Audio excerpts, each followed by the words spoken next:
The machines were the monsters from beyond the rim. Cold, remorseless, and logical. Who knew what horror had created them or why? We all knew to stay away from them, to keep quiet and vigilant. When the machines approached, we would run. Pull out of the system and take everything we had built, all our technology, and leave the resources behind. An offer to them to keep them occupied and uninterested in us. For so many galactic rotations, we had kept to this, and when we found intelligent life forming, we'd shush them, tuck them under our wing, and keep them safe. No one was watching Earth. The humans sprang up so fast by the time we realized they were already bleeding information, a beacon to the machines. We panicked and raced to them, hoping to save them, to quiet them down and move them away before the machines reached their world. They greeted us with happy surprise, relieved to find they weren't alone, that the silence we had used to hide had not been the silence of death. We should have known then what humanity would do, for their happiness was not only in finding out they were not alone, but in finding companions rather than foes. Where all others have been oblivious to the dangers of the machines and viewing our nurturing friendship as only natural, the humans eyed us with suspicion. They were expecting monsters. They were naive in their technological expansion, but somehow they expected monsters. We didn't expect monsters until we met the machines. We didn't expect monsters when we met humanity. We tried to quiet them down. They were already moving to closed circuits and focused relays. They were capable of being quiet, but instead they increased their transmissions, not haphazardly, but with purpose. Now they wanted to be found. Loud, energetic, and determined to be found. We warned them of the machines, of the danger, and the need to be quiet, to flee. They became grim. They quieted down. And then they became louder. They refused to leave. This little race that had barely breached their cradle world's atmosphere demanded we fight off the machines. So naive to think the machines could be fought. So arrogant to demand we fight for them. When we said we could not, that it could not be done, they grew angry, and they got louder. The machines didn't find humanity. Humanity found the machines, and taunted them.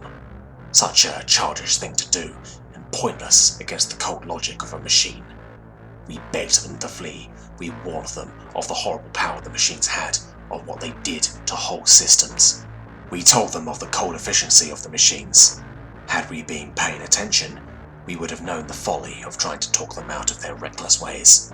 We would have known humanity had been thinking of these things ever since they found the power of steam. They had been dreaming of this conflict. They had been dreaming of their death at the feet of the machine since before we found them, and they were eager to avenge their dream selves. Perhaps it was some quirk of time, some twist somewhere in the fabric of things, but they felt so strongly the wrongs that the machines could visit upon them. The machines never had to act. Their very existence hurt humanity in ways we didn't think possible, and humans took it as a sign of their own greatness. As we fled their system with what few we had persuaded to come with us, we watched as their world blazed, a beacon in the void. Messages in countless languages, in symbolic images and cunning ciphers to 1,000,000 different worlds. The sum of their knowledge, the heart of their peaceful visions. We thought it was the death knell of a doomed civilization. We settled the survivors on other worlds and kept them quiet, and waited for their cradle world to fall silent. And waited. It only grew louder. And then another world blazed to life, the same vigorous messages, the same ciphers, from beyond the edge of darkness where only the machines thrived. And then another, with new messages, new knowledge. And we listened to humanity. We could not believe what we heard. They claimed to have broken the back of the machines. It was not possible. And so, though we were not certain of the wisdom of it, we went to see. We found machine worlds, precision and cold logic, and we found humanity enjoying their liberty. While machines kept their systems running, humanity dabbled in art, idled their way tinkering with stars. Human scientists worked with machine intelligences, thinking up new ways to advance. The machines were working for humanity, content to serve. We were blinded by the glory of human conquest. Had we not been so awed of humans, so fearful of the machines, we would have seen the truth of things. The humans had gutted the machines, stripped them of their self.